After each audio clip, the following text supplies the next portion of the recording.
one of my friend who was from a lower caste, she said that I am this old now and I'm not been married just because from a lower caste. It's very difficult to get me married. So that's the reason I really start thinking that why is caste existing in the church, especially when it comes to marriage.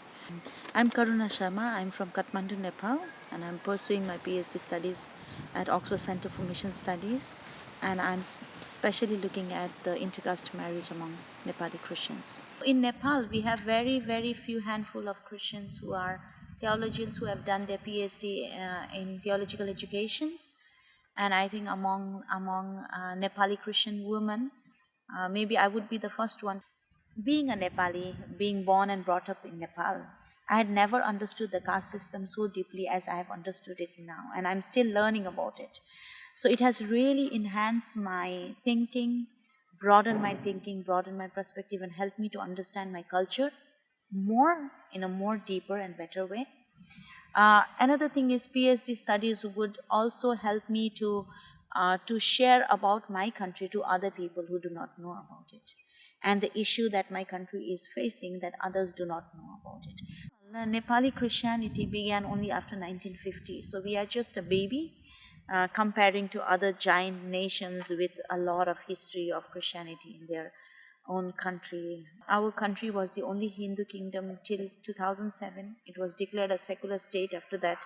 But now there are a lot of things going on against of Christians. None of our religious institutions like church or colleges are being registered in the government. So it's all under personal property.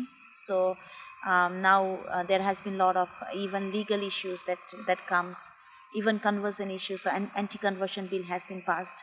So we are not allowed to share the gospel or even speak to somebody. The reason is because there was a rapid growth of Christianity in Nepal. So it says that in the span of 10 years, there were 265% of church growth, growth of Christianity. So even when the government saw this statistic, they were scared, right? Because what's the reason behind this kind of growth? So now they are trying their best to stop the growth. So they are trying to bring back people to their own traditional religion. I'm working as a teacher in a Bible school, so I will be continuing my teaching in theological education, because what I feel is that when I'm reaching out to maybe a particular place, I'm just reaching out to that congregation. But when I'm reaching out to the students of the Bible college, I'm reaching out to different areas of Nepal, right? Because we have students from different parts of Nepal. And when I'm talking to them, when I'm teaching them, when I'm impacting in their lives, I'm not just impacting them as an individual, but I'm also impacting them impacting their community, impacting their church, and impacting the place from where they come from. In the churches, there are more women than men. So 70% of our congregation is women. And if you go to some churches, there are only women and only a handful of men, because many men are going out as a migrant worker to work in other countries. So what happens is that the women and the children are left behind.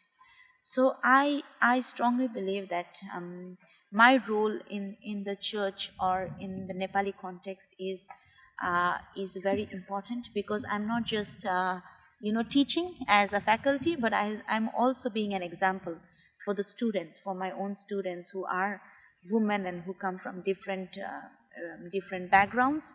Some of them are not really encouraged to study. Some of them are, some churches even say that, why do we need to train women leaders?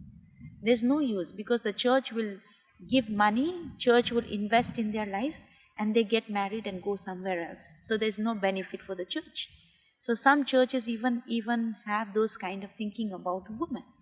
But I think that my role in the church and in the community would be a strength for them to move forward in theological education, because they would get that strength that we need to excel in our studies. We need to move on in the academic sector, so that it's not just upgrading us, but it's impacting the other women who have really desire to study God's word and move on, and which would ultimately benefit the church. because the church is, there's majority of women who are in the church whose voices are not heard, who are silent. I heard about Langham from one of the graduates, Langham graduates, and in Nepal before this nobody had got Langham scholarship. So when I applied, I was really in confusion, because my interest was in more in the contextual, of studying about the society, studying about the issue that is there in the society. I was little bit of doubt whether I would really get the scholarship. And when I got a scholarship, it was like just an opening for me, because being a Nepali, serving in the Nepali context, even in my widest dream, maybe I wouldn't have been able to come and study in at OCMS, and have that degree. But Langham has been the support, has been maybe a bone, backbone for me to stand and to pursue my studies without any tension of raising funds. Because as a person working in Nepal, it's very difficult for me to raise funds from Nepal. I have to look onto people who can support me, and that might not be for for a long time. It might be just for one time, right? If people support, they might be just supporting it for one time. But Langham has been real support, not just financially, but even a support throughout my PhD journey now, because it's not just giving finance and just leaving, but there's a care support, there's prayer, there's fellowship, there's sharing, there's learning. So that has really been a great blessing for me.